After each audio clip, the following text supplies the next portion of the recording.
अस्सलाम वालेकुम दोस्तों, ऑनलाइन सीखना .com की जानिब से मैं हूं फैसल ज़मीर और इस ट्यूटोरियल में हम बात करेंगे क्लास और आईडी पर और कैसे इसको हम यूज़ करते हैं CSS में। तो मैं अपने इस फाइल में ओपन हूँ और आईडी एंड क्लास, ठीक है। तो सबसे पहले मैं बॉडी में आऊँगा और डिव टैग लूँगा, डिव टैग, ठीक है, डिव टैग लूँगा, ठीक है। उसके बाद मैं इसको दूसरी डिव टैग लूँगा, ठीक है। और यहाँ पर आकर मैं डिव टैग को मैं सेलेक्ट करूँगा और इसकी मैं विड्थ दे दूँगा 200 px और इसकी जो हाइट है वो दे दूँगा भाई 200 px, ठीक है। उसके बैकग्राउंड कलर जो है ना उसको मैं दे देता हूँ, बैकग्राउंड कलर जो है ना इसका हो जाए रेड, ठीक है। और इसको मैंने सेव किया और ब्राउज़र में इसको रिफ्रेश करता हूँ। तो आपको ये नज़र आ रहा है ये दो बॉक्स हैं, ये दो बॉक्स हैं, ठीक है। आपको नज़र आ रहा है एक बॉक्स है लेकिन ये दो बॉक्स हैं, ठीक है। अभी आपको मैं समझाता हूँ कैसे हैं दो। इसको मैं देता हूँ मार्जिन, दे देता हूँ भाई मार्जिन टॉप जो है ना वो मार्जिन टॉप है, वो हो जाए भाई कितना हो जाए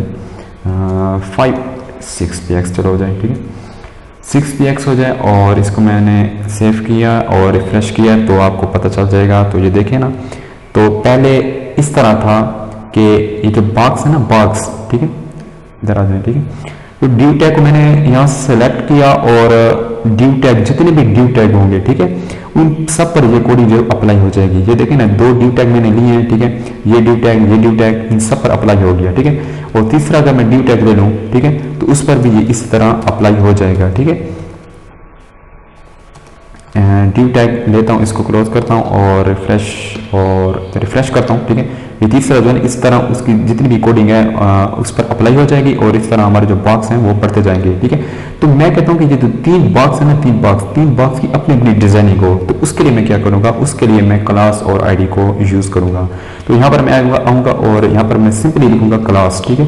क्लास लिखने के बाद उसको मैं एक नाम दूंगा क्लास को। क्लास का जो नाम होता है वो यूजर डिफाइंड होता है कि आप कोई भी लिख सकते हैं, लाला लिख सकते हैं, मामा लिख सकते हैं, जो भी लिख सकते हैं, अपना कोई नाम लिख सकते हैं। मैं यहाँ पर लिखता हूँ कि मेरी डिव, ठीक है, मेरी डिव और मेरी डिव, ठीक है, मेरी डिव। और यहाँ पर मैं लिखता हूँ क्लास लिखता हूँ और क्लास को मैं नेम दे देता हूँ भाई तुम हो जाओ, ठीक है, लाला हो जाओ, ठीक है।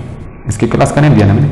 तो इसके बाद क्लास इसको मैं दे देता हूँ क्लास क्या दूँगा भाई div 3, ठीक है, div 3, ठीक है। और इस पर कोई असर भी नहीं होगा क्योंकि मैंने इस पर काम नहीं किया, ठीक है। मैंने इसको क्लास दी और इसके बाद मैं क्या करूँगा, div जो है ना div, ठीक है, इसको मैं ख़त्म कर दूंगा और उसके बाद मैं यहाँ पर लिखूंगा डॉट, ठीक है।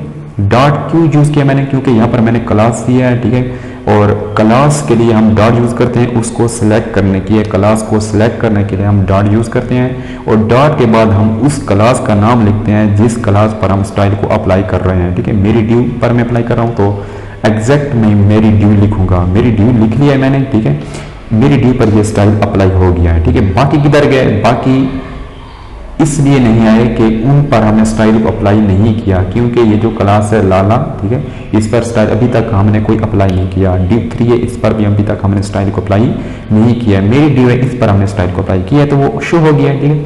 और मैं करता हूँ इसको कॉपी जनाब और इसके नीचे मैं 3 बार पेस्ट कर दूंगा और उस यहाँ पर मैं आ जाऊँगा और इधर मैं लिख लूँगा लाला, ठीक है। इधर मैं लिख लूँगा भाई div 3,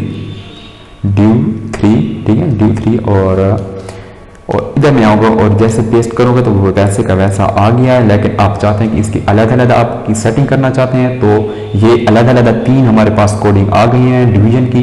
तो यहाँ पर मैं इसका सबसे पहले कलर तब्दील करता हूँ, येलो करता हूँ, ठीक है, येलो करता हूँ और इसको करता हूँ ब्लैक भी हो जाए, ठीक है, ब्लैक हो जाए। और इसके बाद मैं इसको रिफ्रेश करता हूँ तो आपने इसके कलर को देखना है, ये बिल्कुल तब्दील हो गए। आप ये तब्दील हो रहे हैं क्यों, ये क्लास की मदद से ये तब्दील हो रहे हैं, ठीक है। इसकी जो हाइट है मैं कर देता हूँ भाई 300, ठीक है। इसकी जो, ठीक है, ये सबसे बड़ी हो गई, ठीक है, 300 हो गई है, ठीक है। इस तरह आप इसको यूज़ करते हैं। इसके अंदर आप H1 भी लिख सकते हैं, यहाँ पैराग्राफ भी लिख सकते हैं, इमेज भी दे सकते हैं। इस तरह एलिमेंट इसके अंदर आप यूज़ कर सकते हैं, ठीक है। इसकी विड्थ हाइट को भी ज़्यादा कर सकते हैं। इसके बाद है आईडी, ठीक है।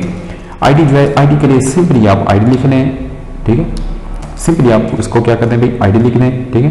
क्लास जहाँ पर आईडी है, ठीक है, आईडी यूज़ करना चाहते हैं। ये बात आपको जहन में रहे कि आईडी जो होती है वो यूनिक होती है, एक ही आईडी एक ही पेज पर यूज़ होती है, ठीक है। और उसके बाद आईडी जो होती है ना, आईडी के लिए हम हैश का साइन यूज़ करते हैं, ठीक है। जैसे हम क्लास के लिए डॉट का साइन यूज़ करते थे ना, तो उसके लिए हम क्या करते हैं, डॉट यूज़ करते थे, और इसके लिए आईडी के लिए हम क्या यूज़ करेंगे, हैश का साइन यूज़ करेंगे, ठीक है। मैंने आईडी दी है, ठीक है, और इसको मैं रिफ्रेश करता हूँ तो ये बिल्कुल नहीं आए। क्यों नहीं आए?